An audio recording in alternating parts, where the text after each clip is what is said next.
Welcome to the Dr. Jim Cares podcast with Dr. James Augustine, where we provide powerful solutions for helping you create wellness. The following discussion is for educational purposes only and is not meant to diagnose or treat disease. Because our approach is individualized, it's important to not apply this information without first consulting with your healthcare professional. And now, here's Dr. Jim. Hey, welcome back to the Dr. Jim Cares podcast. My name is Dr. Augustine from Head to Wellness, and today we're going to be talking about allergies, both food allergies as well as environmental allergies. Kind of a really important topic because people are absolutely miserable out there when it comes to allergies. We're moving in that direction towards springtime, and there's going to be all sorts of allergens in the air. But then too, when it's not springtime, it might be allergies to certain foods and that sort of problem. So let's talk about allergies. Allergies are an inappropriate immune response to substances, allergens. So an inappropriate response to things that are actually safe, that are not damaging to your body, comparative to, say, pathogens or other antigens, right? Things like that. So common allergens, of course, would be food allergens, pollen, dust, mold, spores, mycotoxins that come from mold, animal allergens like cat hair and dander. I used to be big time allergic to cat hair and dander. I could walk into someone's house and without even thinking about it, all of a sudden my lungs would tighten up, my throat would tighten up, my sinuses would start to build up some snot, and my eyes would water, and I can go, oh, there's a cat hair. Now not. Problem solved. But let's talk about these things. Medications, you can also have some certain allergies to medications. A good example, classically doctors will ask you if you have any allergies to certain medications like antibiotics. Don't want to cause any problems there. Your immune system is what dictates your body's defense against certain foods and environmental substances. But here's the interesting part, and this is the angle that I'd like to talk about today. Did you know that there is a direct connection between your gut health and your allergies? Where does it start? It starts in the immune system. And here's the connection, though. This is the great part. Your immune system is if you look at where your immune system's at, you've got some up here, you've got your thymus gland up here, you've got immune cells running through your bloodstream. But the interesting thing, the connection, why is there a gut connection with your allergens and your gut, is because the immune cells that are in your small intestine. And your immune system has the most density, like it's the most concentrated in your small intestine. Maybe you've heard this and maybe you haven't, but your immune system is 70% of your immune system is actually in your digestive tract. And so therefore, if you want to have an impact on your immune system's response, wouldn't it be a good idea to look at your gut health? So it kind of makes some common sense there, doesn't it? But let's talk more about food sensitivities versus food intolerances, since we're talking about food, and we'll get to environmental stuff too. Excuse me. Sensitivities actually come from an immune response, but it has more vague symptoms that you can't. It can be also delayed. You can be exposed to stuff, and then it might have a delayed response to you or for you. Intolerances are not caused by your immune system, but enzyme deficiencies. In other words, digestive enzyme deficiencies. And a good example of that would be what lactose intolerance is. You do not have the enzymes to be able to break down the lactose sugar if you were to have milk products. Sometimes we like to tell people that if they have a problem with milk, try to switch from pasteurized milk. Try it, test it. Switch from pasteurized milk to raw milk. Because raw milk has not been damaged, the proteins haven't been denatured from high heat, the pasteurization process, as well as the enzymes are not destroyed there too. So many people can actually tolerate raw milk and raw cheese versus the pasteurized version of it too. So that's a great thing to try. So dealing with allergies and sensitivities or intolerances, you have to look at your gut health. And issues related to gut health may be connected to allergies, which include immune dysregulation, so problems in the immune system, as well. Whoops, I lost my place here. Pardon me a quick second. Enzyme deficiencies, also leaky gut. Maybe you've heard that term, leaky gut, also known as intestinal permeability. Or intolerances, you have to, again, look at gut health. It's a big deal. Gut infections, another aspect of gut health that we're going to talk about in a few minutes as well. So if we want to make an impact on your immune health, we have to look at gut health and start dealing with issues there.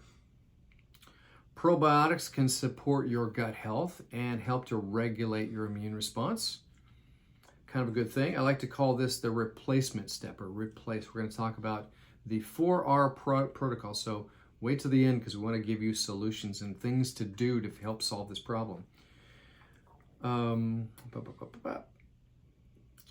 So find allergy relief by supporting gut health through also elimination diets are very, very helpful, because then you can really sort of refine down what types of foods your body's reacting to. Good example, and this was me 25 years ago. I was training for the LA Marathon, and right in the midst of my training, I was doing really well, and all of a sudden I had this massive irregular heartbeat.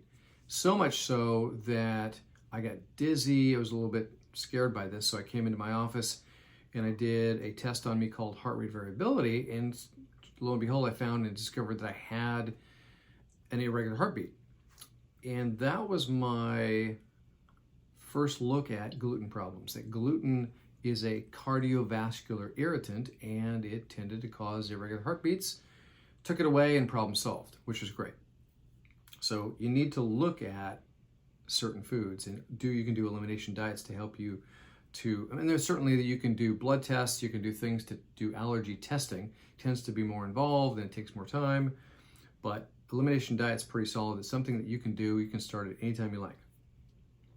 So now let's talk about the 4R protocol with regards to dealing with gut health. So there's this problem that we like to call dysbiosis. Dysbiosis means that you have a bunch of bad bugs in your gut, in your intestines. Also, you can have leaky gut, which means intestinal permeability, measured by this fabulous gut test that we do called the GI map. It's an actual stool test, really, really cutting edge science. You cannot miss a trick with this testing. It'll test you for the good guys that are there, the bad guys. It'll test you for the pathogens, the things that can really cause you acute gastrointestinal illness, from bacteria, virus, parasite, fungus, and yeast. And also at the end, which I love so much, is gut health, digestive health. So it measures steatocrit, which is a measure of gallbladder function. Elastase 1 is a measurement of pancreatic enzyme function. It'll show you inflammatory markers such as calprotectin, things of that sort. But also zonulin is a measure of leaky gut. If zonulin is a protein that binds up your intestinal cells together, and when zonulin gets damaged and it's in your stool at higher levels, that means that you have leaky gut. So we want to fix that. So then when it comes down to this 4R protocol, and the 4R stands for remove, replace, repair, and revitalize. Great things to do. So remove the bad guys, right? The bad dysbiotic bugs, bacteria, virus, parasite, fungus, and yeast. Replace them with good probiotic bacteria. A lot of times we like to say that putting probiotics, good probiotics, by the way, into your intestines is sort of bringing a bunch of fighting soldiers in there to help fight off and get rid of the bad guys. So it's very, very helpful. And you want to take those away from, if you're doing something that's going to be taking care of the bad guys, you don't want to put the probiotics in when you're taking that stuff that gets rid of the bad guys. And so there's some great herbs that help with that. Now, the third thing is the repair process. And so heal and sealing the gut lining, the intestinal lining, which is the leaky gut. And that's your first barrier for basically so many problems that can develop. I like to say that your digestive tract can cause, if you have problems, can cause heart disease, cancer, autoimmune disease, and neurodegenerative problems. Therefore, fixing your gut, getting your gut healthy, is going to shut many of those problems down. So we like to look at gut health primarily a lot of times with people that have autoimmune disease. Many autoimmune diseases actually start in the gut. Finding causes, root causes to these problems. So healing and sealing the gut lining with specialized powders. Many of them are glutathione based. Maybe you've heard of glutathione. It's a major antioxidant. It helps to repair the gut lining. Good things. The number 4 is the revitalize step, which is restoring digestive enzymes for proper upper digestion. Because what we like to say is that what goes on in the north end of your digestion will create what goes on in the south end, small intestine, large intestine. Therefore, if you do not fix digestion and the upper side of things, you're really not going to solve the bottom end problem. You can get rid of bad bugs, you can replace them with good guys, repair the gut lining, but ultimately, if you're not able to digest effectively, you're going to have rotting, spoiling food going through your system. That's going to be a problem, create inflammation and more problems down below. So that's the 4R protocol. If you want more information on that, please contact me. I'd love to chat with you. I'd love to help you out with this sort of thing. So a few added great items for this, remember, allergies, right? Our goal is to reduce your allergic response to things. Would be number 1, detoxification. Now, I like to talk about detox because it's the rage, especially the first part of the year. Everybody wants to detox and lose weight. And detox sounds like you're going to eat a bunch of crazy herbs. You're going to break out in boils, and if you can recover from this, you might feel better and function better. It's not like that. It shouldn't be like that. It should actually be, there's several things that you need to know about detoxification or purification. Number 1, you should have no side effects to this. Certainly, if you're removing and changing your diet, which should be included in a detox, you can have some blood sugar things and roller coasters there. But what I'm saying is you're not going to break out in boils. It's not dangerous to do, but you want to make sure that you do a detox where you're including phase 1 and phase 2 at the same time. Now, phase 2 is stuff like dark green vegetables, and it is phase 2, and it tends to bind up those toxic substances that are pulled out of your cells, which is phase 1. That's phase 1 is pulling all of this junk out of your cells that's not so good for you, toxins. And then phase 2 binds it up and makes it water soluble, so then your body gets rid of those toxic substances. So ensure that you do a detox that's safe and effective, because imagine that your liver is kind of the big filter in your body, and if your liver gets congested and dysfunctional, it's not going to be able to get rid of and pull out and get rid of these toxins effectively, and they stay in you and then they irritate you. Snotty, congested, ear, nose, and throat issues. You're more tired when your immune system's more active. Lung issues, asthma, all of those terrible things come about. Let me tell you, I used to have asthma as a kid. Don't have it anymore. And asthma is a really, really terrible thing. Extra number 2 thing is adrenal support. You say, what? That doesn't make sense. Adrenals. First off, what are the adrenals? They're 2 glands that sit on top of your kidneys, and they're your stress glands. They make so many of your hormones, especially ladies. That's what creates your female hormones, and men, this is what creates your testosterone. So if you want to work on solving endocrine hormonal problems, you need to include your adrenals, as opposed to just taking the missing hormone, which is what they like to do in endocrinology and other aspects of healthcare. Just give the missing hormone and you'll be great. Well, that's not a good thing, because many times your body knows in a very smart way exactly how much hormone your body needs at that phase of your life. Let me tell you, people that are 65 and 70 do not need nearly as much testosterone as when they were in their 20s and 30s. Therefore, ladies, you've heard of the hormone replacement therapy, HRT.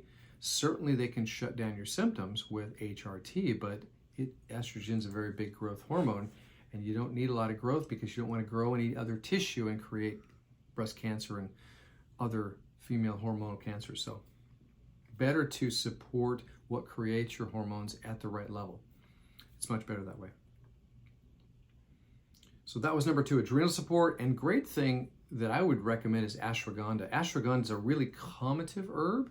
It's really calmative, and it won't keep you up at night. You can take it actually before bed, but it actually gets your adrenal glands to heal, and it tends to take down cortisol. And cortisol is a stimulatory hormone that keeps you awake. Most of us have enough stress. If you drive on the freeway, if you live in Southern California, you're driving on the freeway, boom, cortisol goes up because you're in stress mode. And sometimes people have problems sleeping. Ashwagandha tends to dampen that cortisol down, calm and relax you. It can take a type A and make them a, yeah, who cares, whatever, it's no big deal. So ashwagandha is fabulous.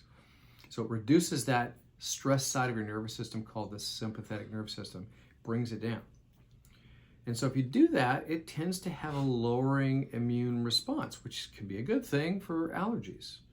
People that have lots of allergies and asthma, their cortisol's high, their sympathetic nervous system's too high.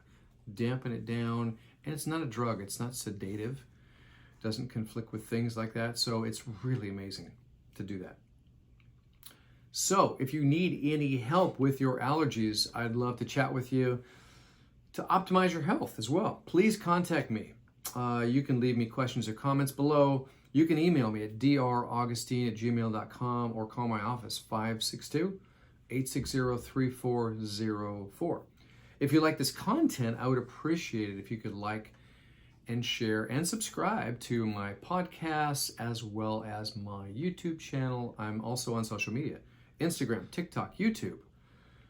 Give me a follow there. That'd be great. As far as the podcast side of things, I'm on Apple Podcasts, Google Podcasts, Spotify. Love it if you follow me there and give me some likes there. I appreciate it. It helps the channel greatly.